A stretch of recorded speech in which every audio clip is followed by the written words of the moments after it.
Hermanos, vamos a dedicarnos unos minutos a estudiar el pasaje que nos corresponde en esta oportunidad. Quiero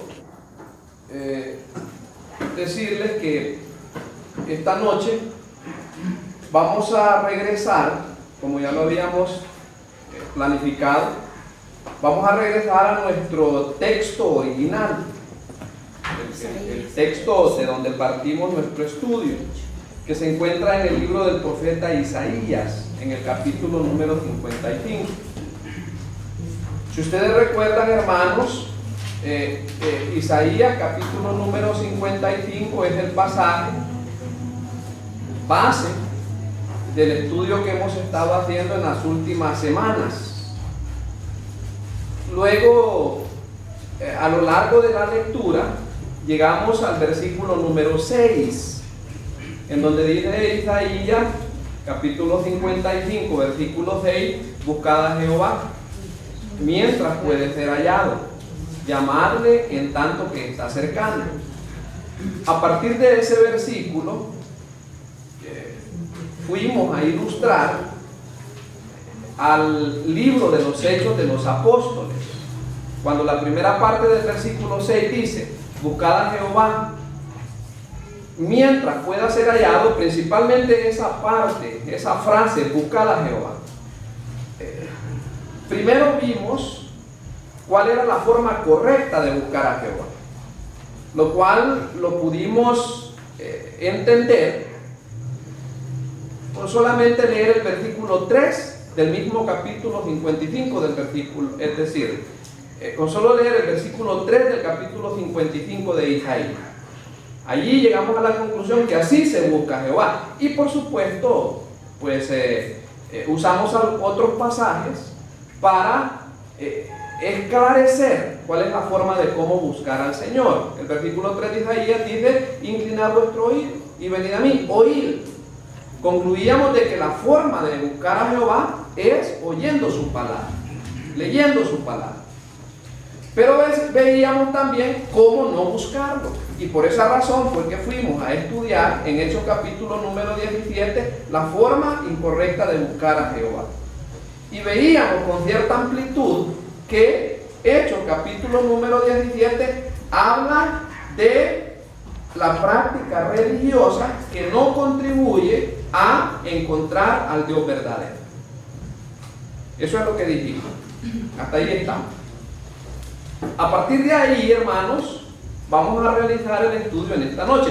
Quiero decirles que vamos a ir rapidito, porque el plan es terminar hoy este pasaje. Faltan varios versículos y versículos muy importantes que quizás requieren mucho tiempo, pero vamos a terminar con la ayuda del Señor hoy, para que, si Dios nos permite, el próximo miércoles vamos a comenzar un estudio sistemático de la epístola a los Gálatas, como ya lo anunciamos. Desde ya, hermanos, les animo, si usted quiere, en el nombre del Señor, que tratemos de de ser fieles a los estudios para que podamos llevar pues orden y un seguimiento, ¿verdad?, a partir del otro miércoles. Pero hoy, con la ayuda del Señor, vamos a terminar este pasaje. Solamente quiero hacer una última alusión en el versículo número 6, para luego pues leer los versículos a partir del 7. Vea esto, en el versículo 6 dice, buscad a Jehová mientras, exactamente, mientras pueda ser hallado. Sí, cuando dice ahí, mientras pueda ser hallado, ya hicimos algún comentario. Pero ¿qué puede impedirle a una persona que haga una búsqueda a tiempo de Dios? Dos eventos, hermano. Dos acontecimientos le pueden quitar a una persona la oportunidad de buscar a Dios. Uno, que se vaya a la eternidad sin Dios. Ahí ya no hay remedio. Si una persona no tomó la decisión de creer en Cristo en vida, ya no hay oportunidad.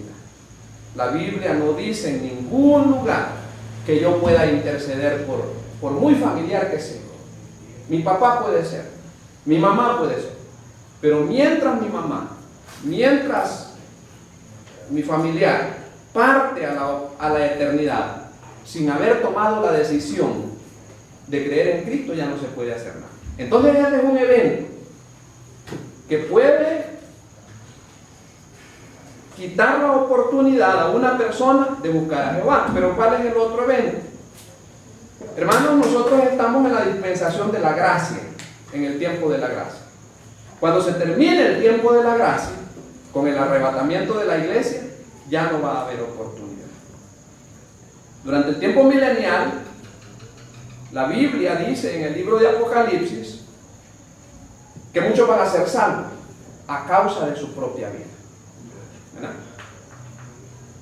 El tiempo milenial es más un espacio para el pueblo judío.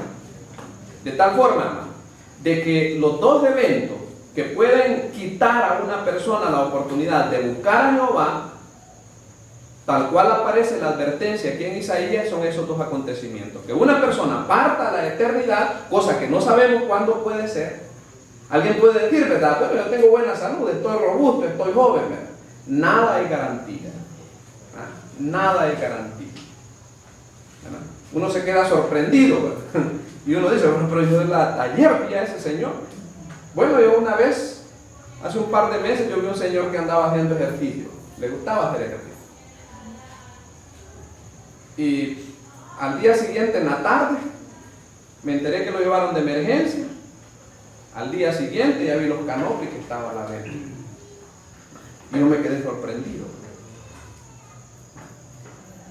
Uno no sabe. La muerte es como una fiera furtiva que ataca en el momento menos pensado. No estamos tratando de inyectar temor a nadie, no le estamos diciendo las cosas pues como son, ¿verdad? Entonces, ahí están los dos acontecimientos que nos pueden quitar la oportunidad de buscar a Dios, ¿verdad? Ahora, les quiero pedir, hermanos, para que desarrollemos el estudio de esta noche, que leamos desde el versículo número 7 hasta terminar el capítulo, que es en el versículo 13. Voy a leer, hermanos, un poco rapidito para que podamos aprovechar el tiempo, ¿verdad?, de buena manera. Dice el versículo 7: deje el impío su camino, y el hombre inicuo sus pensamientos, y vuélvase a Jehová, el cual tendrá de él misericordia, y al Dios nuestro, el cual será amplio en perdonar. Porque mis pensamientos no son vuestros pensamientos, ni vuestros caminos mis caminos, dijo Jehová. Como son más altos los cielos que la tierra, así son mis caminos más altos que vuestros caminos, y mis pensamientos más que vuestros pensamientos. Porque como desciende de los cielos la lluvia y la nieve, y no vuelve allá, sino que riega la tierra y la hace germinar y producir, y da semilla al que siembra y pan al que come, así será mi palabra que sale de mi boca. No volverá a mí vacía, sino que hará lo que yo quiero y será prosperada en aquello para que la envíe. Porque con alegría saldréis y con paz seréis pueblo.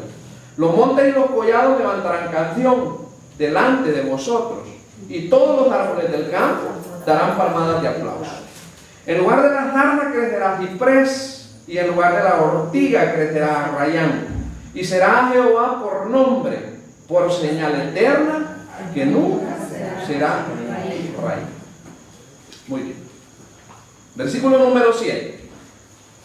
¿Cuál es la invitación en el versículo número 7? Espero, hermanos, que con solo leer el versículo número 7 nos acordemos o este versículo nos haga recordar una enseñanza que ya la mencionamos.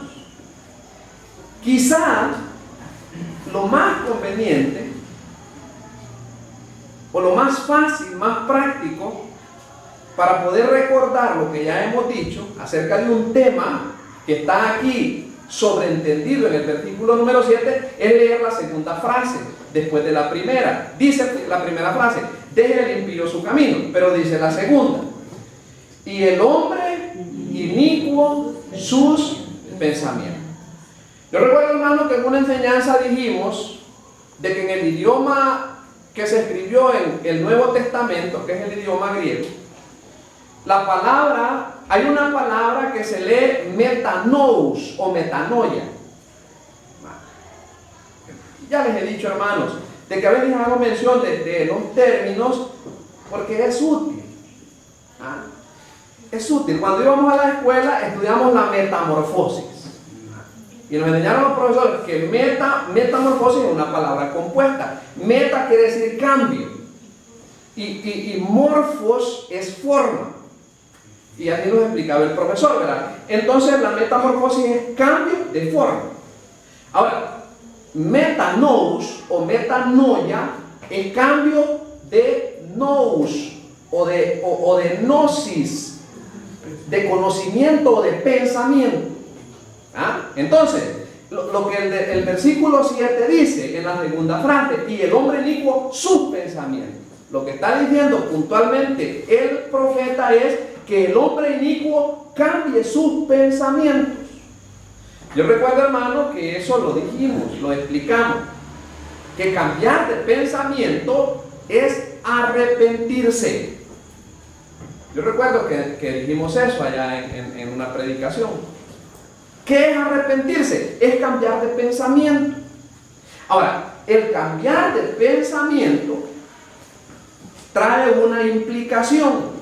¿Cuál es la implicación? Después de que una persona cambia de pensamiento, da un giro, o como decimos, da un golpe de timón, como bien lo dice la primera parte del versículo 7.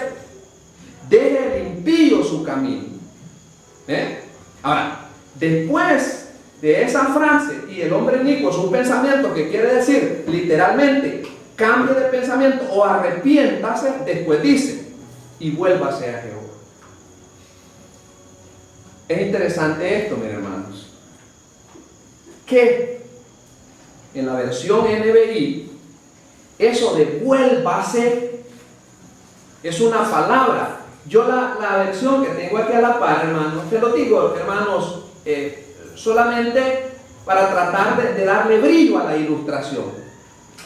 Cuando la versión que yo tengo a la par, cuando dice vuélvase, tengo la palabra en inglés T-U-R-N, turn.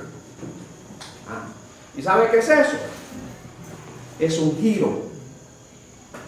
Por ejemplo, allá en los carteles, en las señales de tránsito, en Norteamérica, en la señal de tránsito, cuando hay un giro en U, dice turn.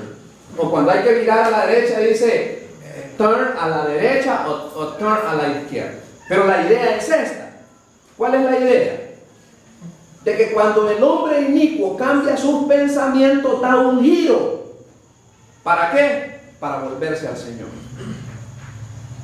Es decir, que el cambio de pensamiento implica que la persona dé un giro y se vuelva al Señor. Lo que nos toca estudiar en Romanos, hermanos, en el capítulo 6 que estamos estudiando, dice esto, miren. Cristo, con su sacrificio en la cruz del Calvario, a nosotros nos hizo libres. Eso ya lo dijimos. Nosotros somos libres por la muerte de Cristo. Ahora, ¿libres para qué? Para servir a otro amo. No libres para hacer nuestra voluntad. Eso tiene que quedar bien claro. ¿Por qué nos libertó Cristo? Para que sirvamos a un nuevo amo, que es Él. Ya lo hemos dicho, de que nuestro amo antiguo era la naturaleza pecaminosa. Yo le obedecía a la naturaleza pecaminosa y no tenía opción, porque yo era un esclavo de la naturaleza pecaminosa. Pero con el sacrificio de Cristo, creyendo en Cristo, yo ya soy libre. ¿Pero libre para qué? ¿Para hacer mi voluntad? No. Para cambiar de amo.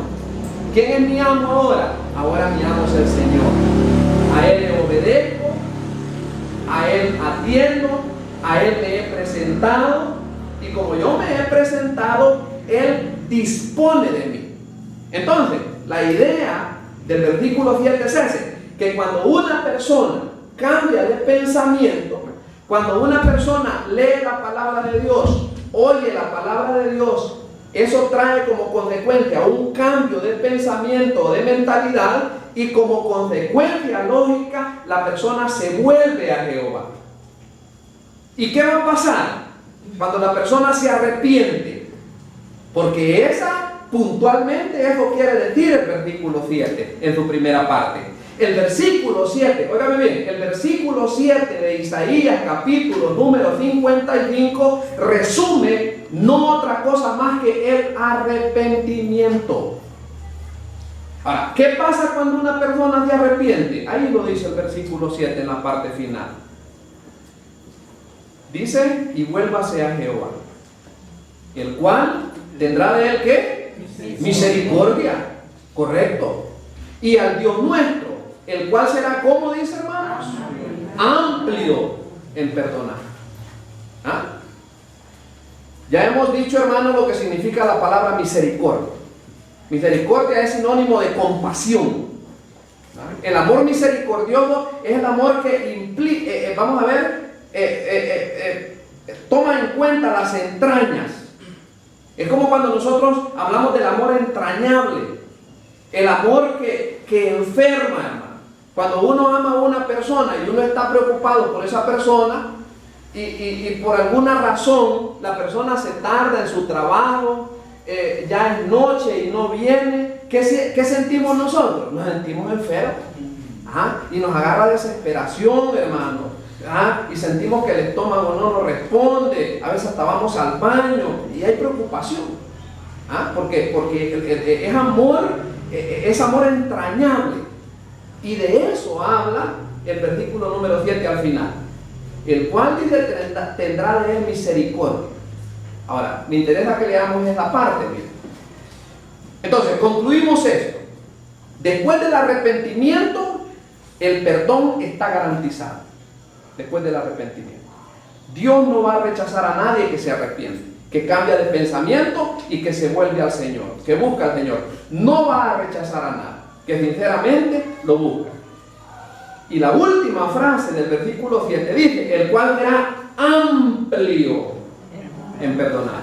Yo me voy a detener un segundo para explicarle eso de la amplitud del perdón de Dios. ¿Qué quiere decir la amplitud del perdón de Dios? Fíjese bien, hermano.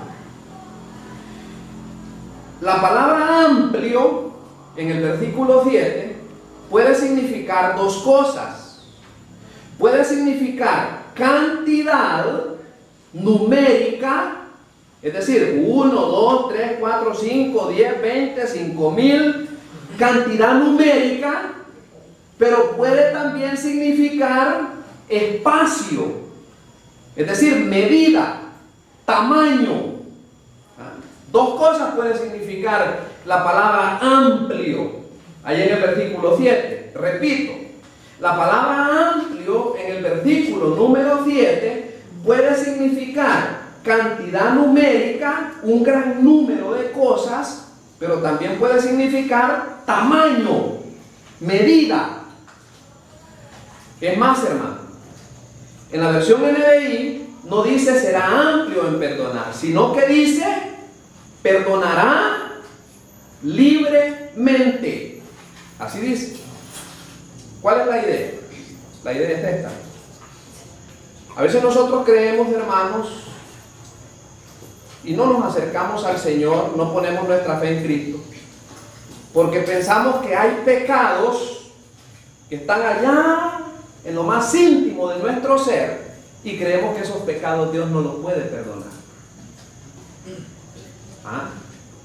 Si alguien es de esas personas que cree que Dios no le puede perdonar algún pecado, quizás de su juventud, quizás de su infancia, quizás de su edad adulta, que es un pecado ofensivo, que quizás va encubierto, quizás de su mamá, quizás de su esposo, quizás de su esposa, y cree que Dios no puede perdonar ese pecado, óigame bien, y léame los labios, se equivoca. Se equivoca. Cuando la Biblia dice el cual será amplio en perdonar cualquier pecado, yo me atrevo a decir, hermano, con toda seguridad, de acuerdo a lo que la Biblia nos autoriza a decir, si Adolfo Hitler hubiese buscado el perdón y la misericordia de Dios, lo hubiera encontrado. Porque la Biblia ahí lo dice. El cual será amplio en perdonar. Una vez un hombre, hermanos, así en el ministerio de una iglesia, llegó a la casa y se puso a llorar el hombre. Y me contó que por cierto tiempo había hecho daño a una hijita. Y el hombre, yo vi que, pues sí, que el hombre estaba mal, estaba quebrantado, y me decía que él sentía que Dios no le perdonaba ese pecado. Él iba a la iglesia y era creyente. Y yo le tuve que decir, ¿verdad?, que el Señor, pues, perdona el pecado. Cuando el hombre confiesa su pecado y el hombre se aparta del pecado, yo lo único que puedo decir es lo que la Biblia dice, que el Señor perdona el pecado. Repito, cuando el hombre confiesa su pecado, quizás al Señor, y quizás si tiene oportunidad al ofendido y se aparta de su pecado, lo único que yo puedo decir es lo que dice la Biblia, que Dios perdona cualquier pecado y usted puede tener paz en su corazón y en su alma, o la persona puede tener paz en su corazón y en su alma, que el Señor le ha perdonado. Ahora, los versículos 8 y 9 son muy importantes, porque estos dos versículos son sacados de su contexto muy a menudo, hermanos. Ya dijimos, hermanos, que la Biblia hay que estudiarla dentro de su contexto. No nos olvidemos de eso, hermanos amados. No agarremos un texto, como dicen algunos, ¿verdad?, como un pretexto. ¿Ah? No, la Biblia hay que leerla dentro de su contexto. El versículo 8 y 9 dice así, miren. Dice, porque mis pensamientos no son vuestros pensamientos, ni vuestros caminos mis caminos, dijo Jehová.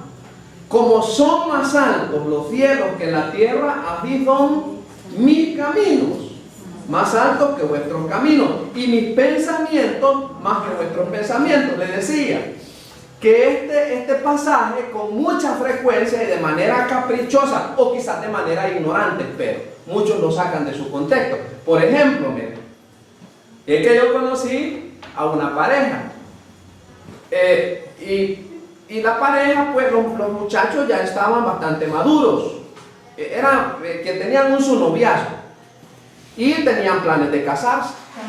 ¿Ah? Y ya el entusiasmo, ya se veía aquello que era cierto, pues, ¿verdad?, que se iban a casar, y ya la alegría y toda la cosa. Pero de repente, el muchacho, es lo que es la cosa, la muchacha salió con que puso sus ojos en un chelito más bonito y rompió su compromiso con el otro fulano. ¿Ah? Entonces, en esa iglesia la cosa era diferente. ¿Ah? Entonces a los muchachos pues sí, se le llamó, ¿verdad?, a la parejita, se le llamó, ¿verdad?, para que le contaran ahí a los principales de la iglesia, a los líderes. Repito, hermano, es de otro lugar, ¿verdad? Aquí no se acostumbra a eso, pero se llamó a la pareja, pues sí, porque como aquello se convirtió en una novedad, ¿verdad? Y se interrogó a la parejita. Bueno, hermanos, ¿qué pasó, verdad? Nosotros ya sentíamos que nos comíamos los sándwiches, ¿verdad? ¿Y qué pasó, pues? Y la muchacha, pues, salió diciendo, ¿verdad?, de que nos salió bien bíblica. Y nos dijo, no, hermanos, dijo, es que la Biblia dice, mis pensamientos no son vuestros pensamientos. A mí me gustó más, sentí que la relación no funcionaba, hermano, y con el otro fulano, y digo, ya terminamos. Y sacó este pasaje. No, hermano, eso no, ¿verdad? Ya dijimos, hermano, estudiar la Biblia, para estudiar la Biblia no es una decisión caprichosa.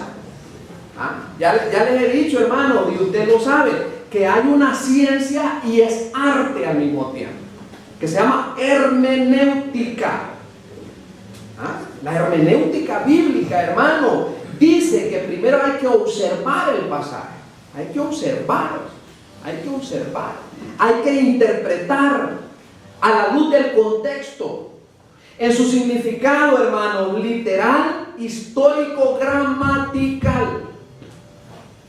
Ahora, pero para no decir tanta cosa, ¿en qué contexto están los versículos 8 y 9? Como la muchacha aquella que le gustó el otro y que dijo que por eso están aquí estos pasajes. No están en ese contexto. ¿En qué contexto están esos dos versículos? En el contexto, hermanos, del versículo anterior. En el contexto del versículo 7. En ese contexto están. Miren.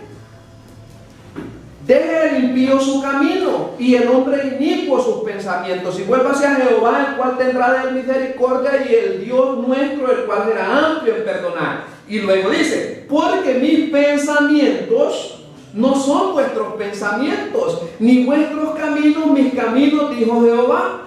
Entonces, los versículos 8 y 9 están en el contexto del perdón y la misericordia de Dios ante el pecador arrepentido. En ese contexto están los versículos 8 y 9. Redondeando y aplicando lo que ya dijimos, hermano. Dios no rechaza a ningún pecador arrepentido. La misericordia de Dios es amplia. Y aquí podemos hacer mención de la gracia perdonadora de Dios. Hermanos, oiga bien lo que le voy a decir. El perdón y la misericordia de Dios rebasan a la razón humana.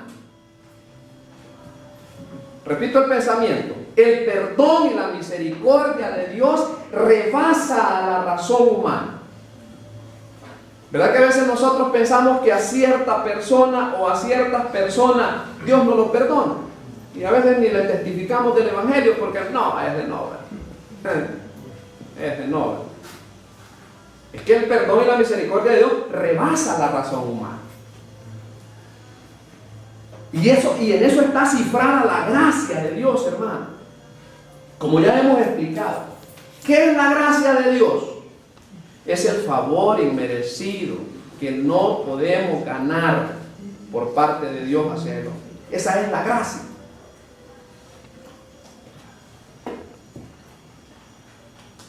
¿Cuánto no me perdonó el Señor a mí?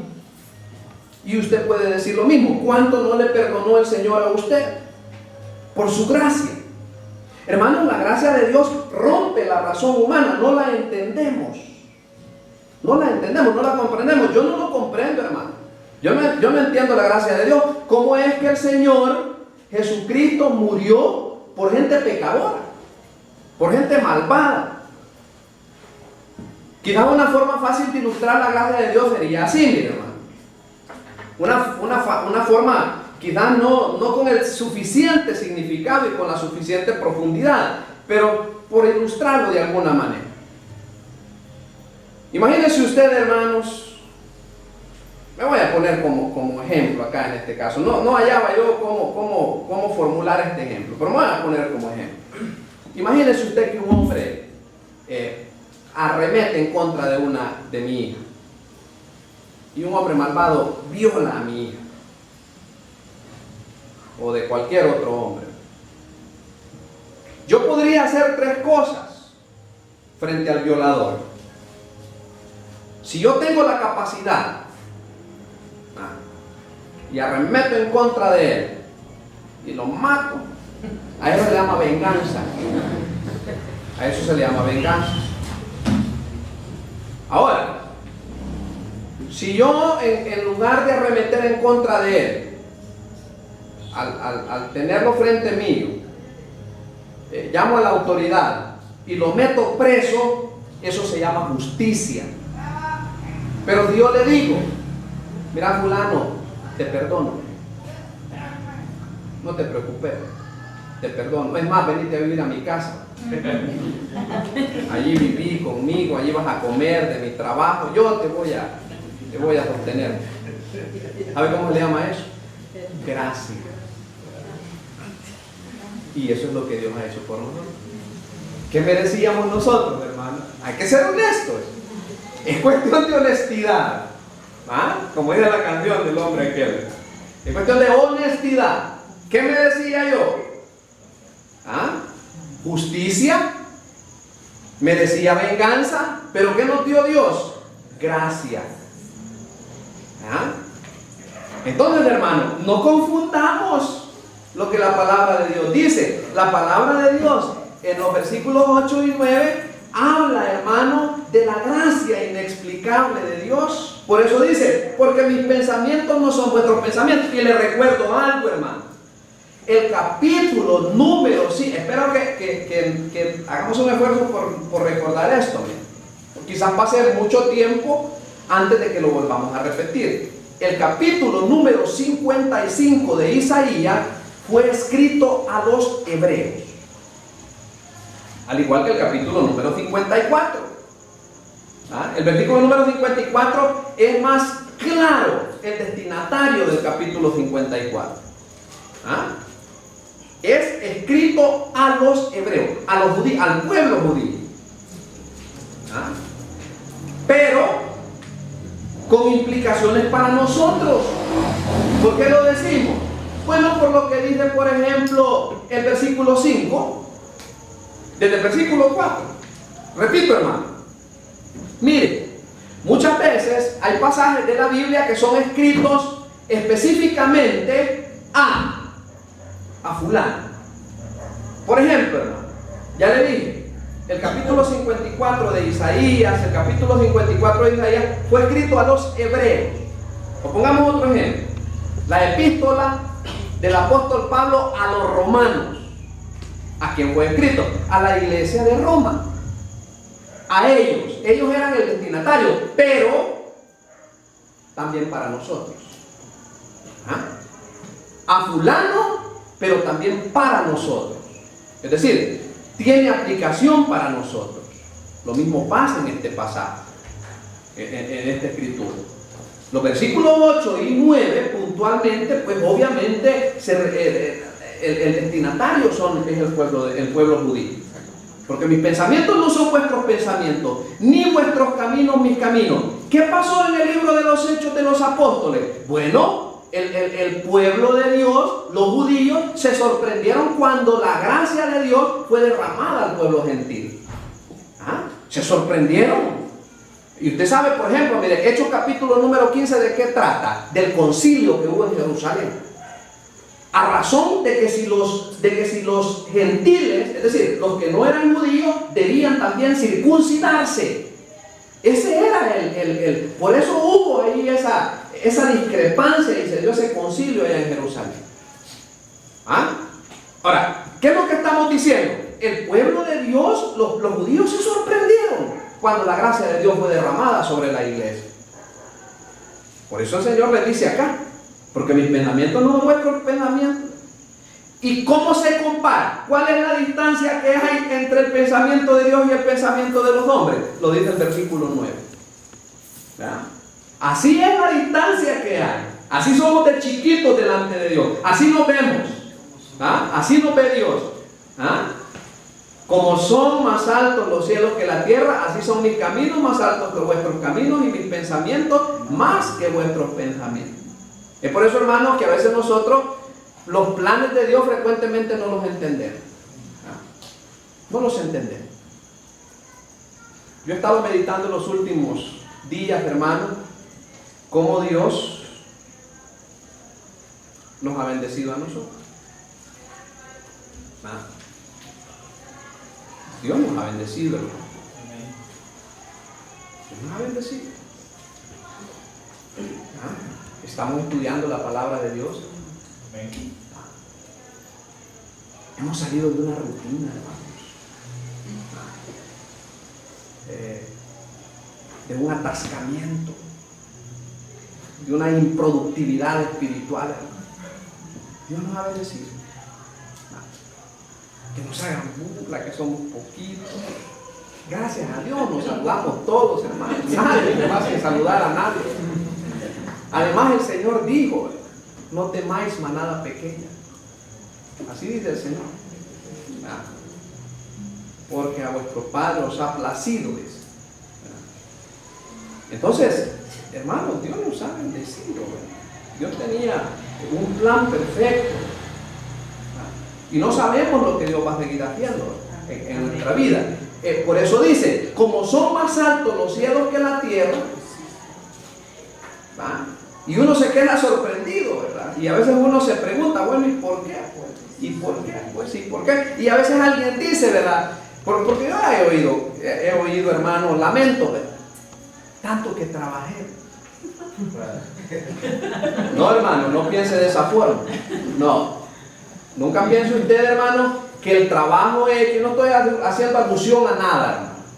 Solo estoy leyendo, ¿verdad? Lo que piensan ustedes, o lo que piensan algunos hermanos. Y no necesariamente solo de esta congregación. Mire bien, el trabajo por el Señor no queda en el vacío. No, jamás.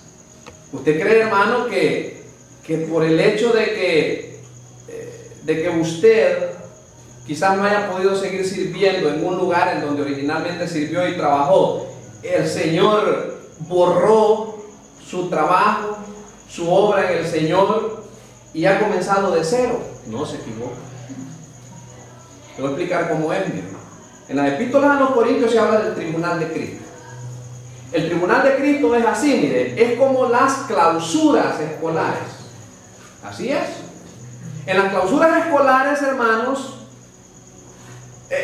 hay niños que se esfuerzan y que estudian y todo el año se les hace saber o entienden ellos, hasta los papás entienden que van bien.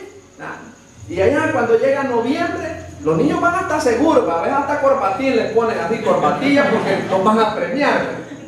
Y los que no, mejor ni llegan. Ahí me manden el papel, miren. No llegan. Pero los que son premiados se sientan en la primera fila. Y comienza el profesor: a fulano. Pero es que esos trabajaron, esos se esforzaron. En el tribunal de Cristo así va a ser. En el tribunal de Cristo vienen los premios. Como algún día vamos a estudiar. ¿Quedó en el vacío su trabajo por el Señor? No queda en el vacío.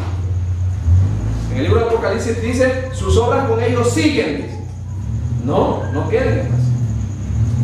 Entonces, hago el comentario por lo que dice el versículo 9. Ese es el contexto del versículo 9 de Isaías, capítulo número 55. Ahora, mire, hermano, cómo Dios certifica o da certeza del cumplimiento de su palabra. ¿Con qué lo compara Dios el cumplimiento de su palabra?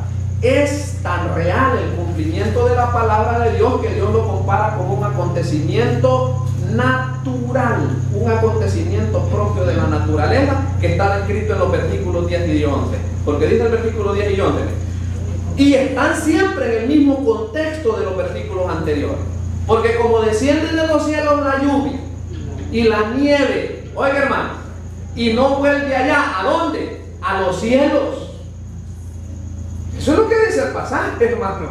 Solo démosle seguimiento a la idea. Porque como desciende ¿de dónde dice? De los cielos. La lluvia, ¿verdad? Y la nieve. Y no vuelve allá, ¿a dónde? A los cielos. Sino que primero hace algo. ¿Qué es lo que hace? Riega la tierra. ¿Para qué? Para hacerla producir y dar semilla al que siembra y paga al que come. En el libro de Eclesiastés, en el capítulo número 1 y el versículo 7, quien tiene habilidad, hermanos, como tenemos un tiempito, ya vamos a terminar, hermanos, porque estamos ya finalizando este pasaje.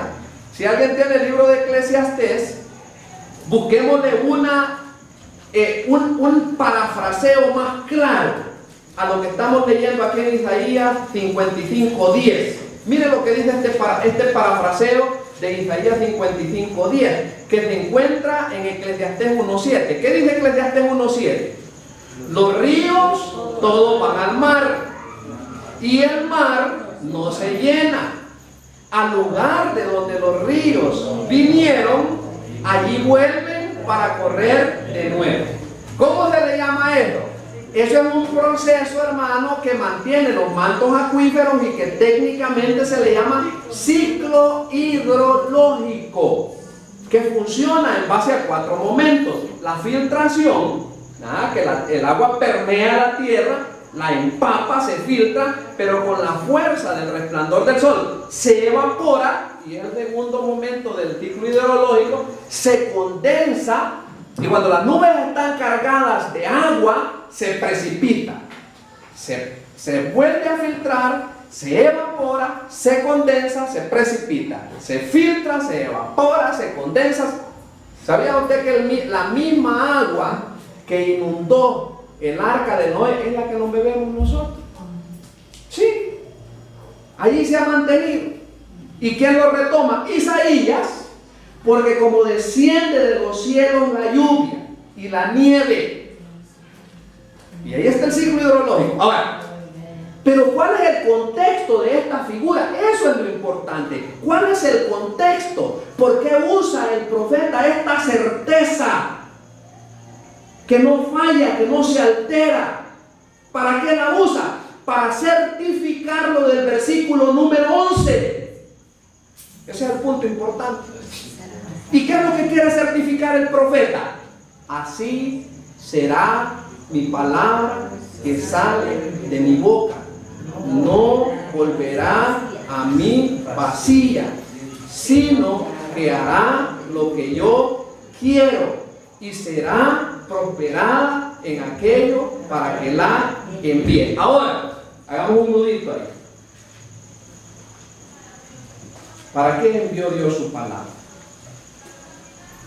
¿O cuál es el propósito fundamental de Dios en su palabra? ¿Sabe cuál es, hermano? Cristo. Cristo es el centro de la palabra de Dios. ¿Quiere que lo veamos? ¿Qué dice Génesis 3:15, hermanos? Miren hasta dónde nos vamos. Hasta Génesis 3:15. ¿Qué dice Génesis 3:15, amados hermanos? Aquí está el centro del mensaje bíblico. Y pondré enemistad entre ti y la mujer, y entre tu simiente y la simiente suya. Esta te herirá en la cabeza y tú le herirás en el calcañar.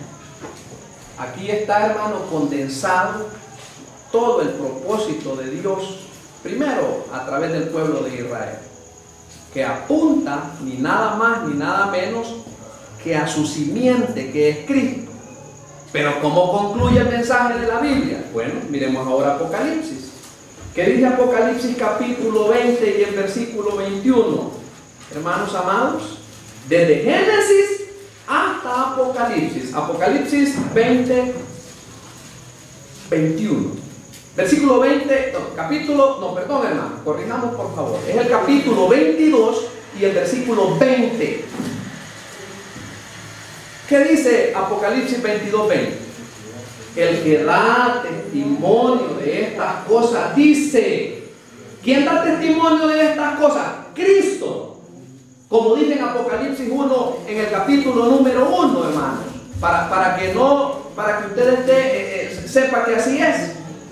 En Apocalipsis, en el capítulo número 1 dice, la revelación de Jesucristo.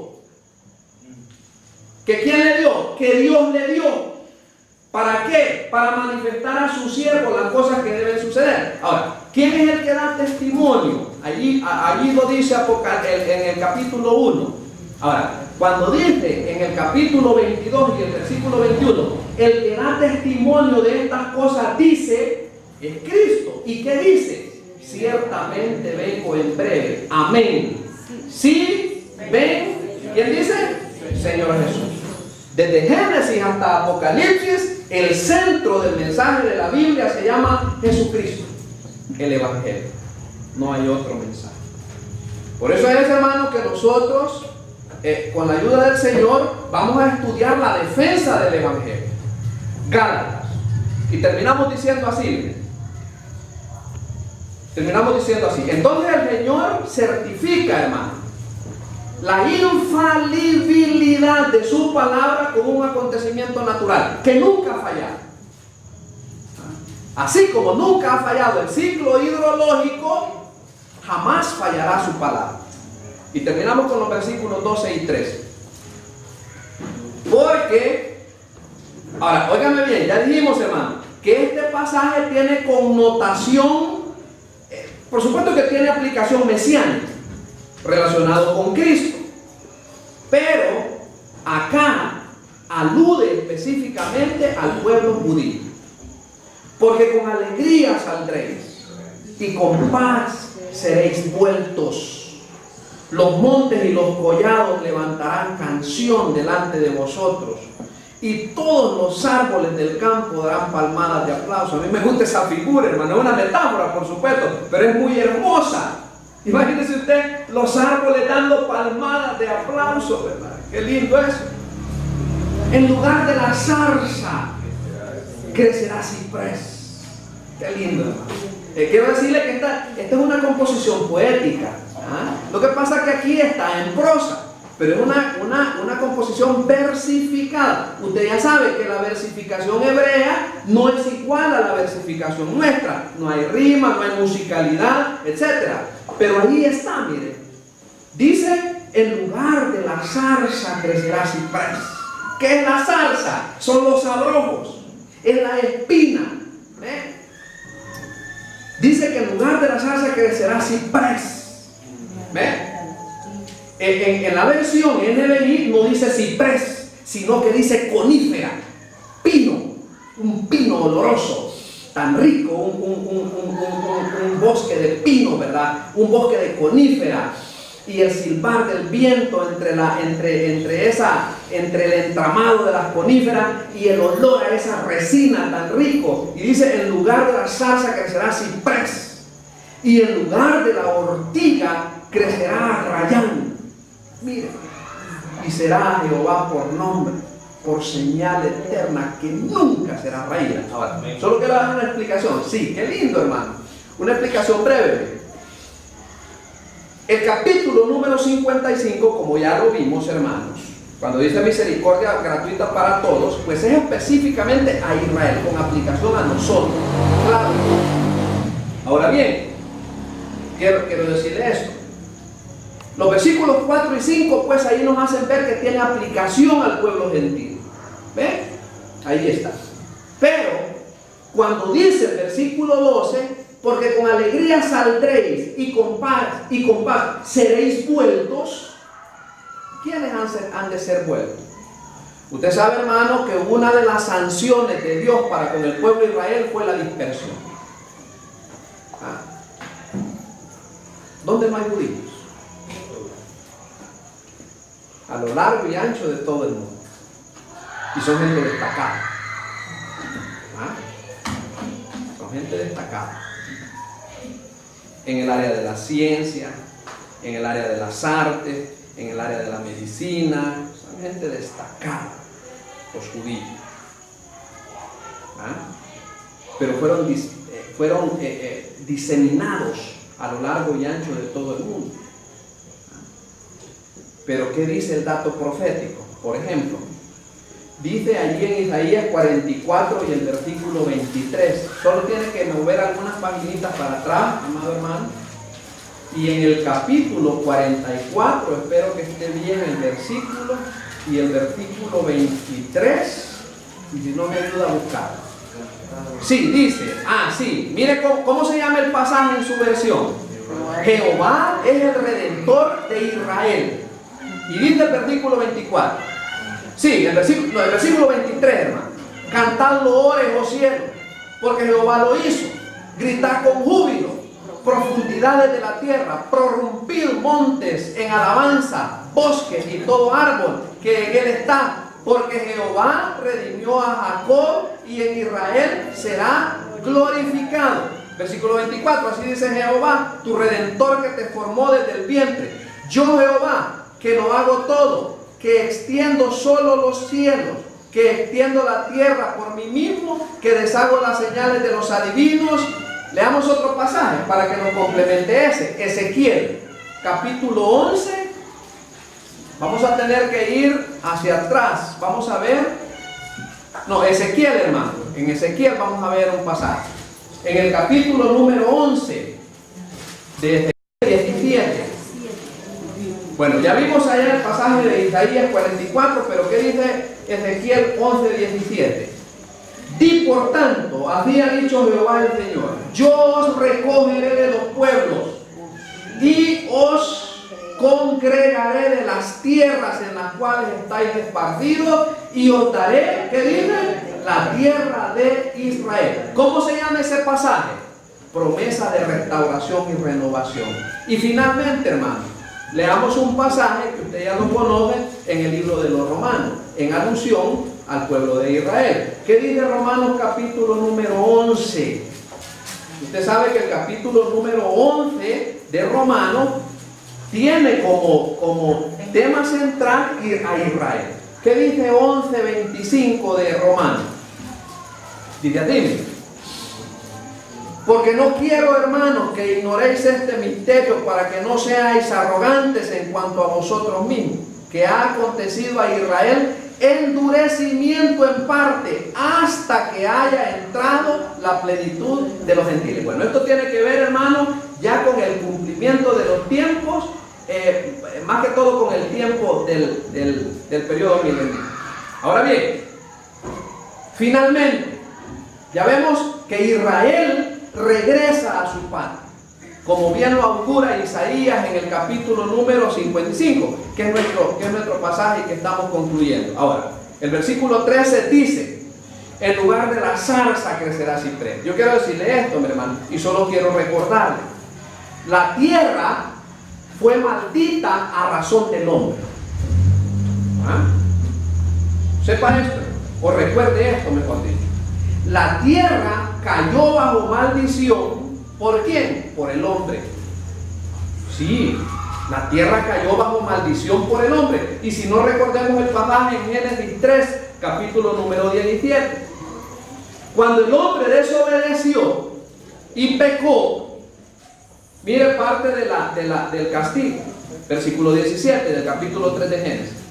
Y al hombre dijo: por cuanto obedeciste a la voz de tu mujer, oiga, hermanos, y comiste del árbol, esto se lo dice Dios a Adán, y comiste del árbol de que te mandé diciendo, no comerás de él, ¿qué va a pasar? Maldita será la tierra por tu causa.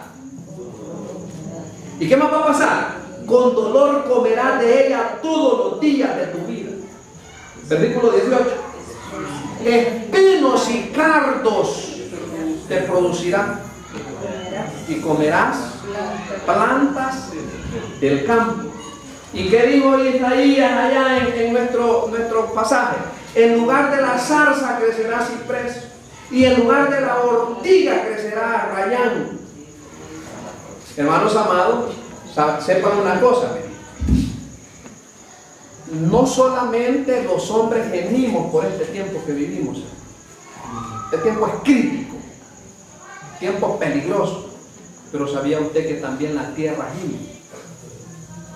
Sí, el planeta gime. Toda esa cosa, eso que hablan los que saben de eso, de que el calentamiento global, que el montón de peces muertos, que los derramamientos de petróleo, y todas esas cosas, hermano. Eso no es cuento. Que eso del niño, que de la niña, es porque la tierra gime. La tierra gime porque quiere ser liberada. Ahí está el pasaje en Romanos capítulo número 8. Y con esto terminamos.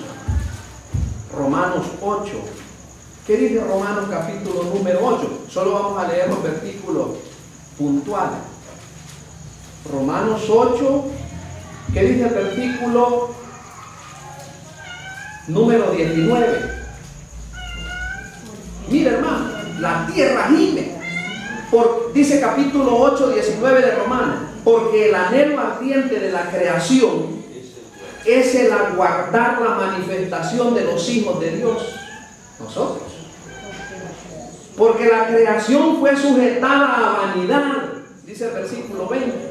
La creación fue sujetada, ¿sabe cómo dice la NBI? A frustración, dice, no dice a vanidad, sino que dice que fue sujetada a frustración. No por su propia voluntad, sino por causa del que la sujetó en esperanza. Porque también la creación misma será libertada de la esclavitud de corrupción a la libertad gloriosa de los hijos de Dios.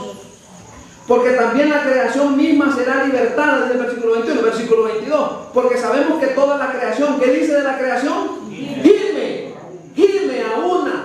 Y aún está con dolores de parto hasta ahora. Y no solo ella, sino que también nosotros mismos que tenemos las primicias del Espíritu, nosotros también gemimos dentro de nosotros mismos, esperando la adopción, la redención de nuestro cuerpo. ¿Viste el pasaje? ¿Sabe una cosa, hermano? Tenemos que decir esto. A veces nosotros los creyentes, hermanos, cuando estamos pasando por el tiempo de la prueba, tenemos la tendencia a decir, Señor, pero ¿y por qué yo tengo que pasar por esto? Si yo predico, ¿verdad? Si yo canto, si yo ofrendo, si yo participo, si yo soy suyo, Señor, yo le sirvo, he estado haciendo el esfuerzo, hermano. Yo quiero decirle, hermano, yo no quiero afligirlo, pero quiero decirle la verdad. Nada de eso nos exime, o nada de eso nos garantiza que nosotros no vamos a pasar por los tiempos de dificultad. No. ¿Qué dice el versículo 18 de Romanos? Sí, y el capítulo 8, por supuesto. Pues tengo por cierto que las aflicciones del tiempo presente no son comparables con la gloria venidera que en nosotros ha de manifestarse. Eso sí, no se compara ninguna pena, ninguna prueba con lo que Dios nos tiene preparado. Hermanos, quiero testificarles esto. A mí me encanta la naturaleza. A mí me encanta la naturaleza, hermano.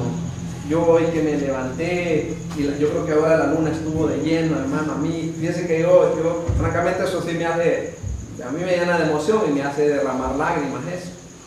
Yo sé que los hermanos que han vivido en Estados Unidos, ellos han disfrutado mejores lugares. Yo cuando trabajé una asignatura que trabajé allá en San Miguel, se habla de un lugar llamado Concorde, en donde los poetas se iban a inspirarse en unos paisajes tan lindos, hermano. Y uno tiene eso, a veces uno los pega en el escritorio de la computadora, ¿verdad? O tiene ahí los calendarios bien bonitos. Pero quiero decirle, lo que Dios nos va a dar va a ser una belleza. Porque Dios va a restaurar lo que Adán y Eva empeñaron. Y recuerde usted que Dios no puso a Adán y Eva en el centro de Nueva York.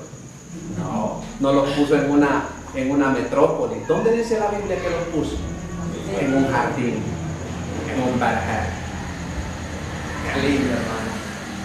Las aguas cristalinas, ¿verdad? Ya no van a ser aguas purificadas, ¿cómo se llama? Contaminadas, hermano.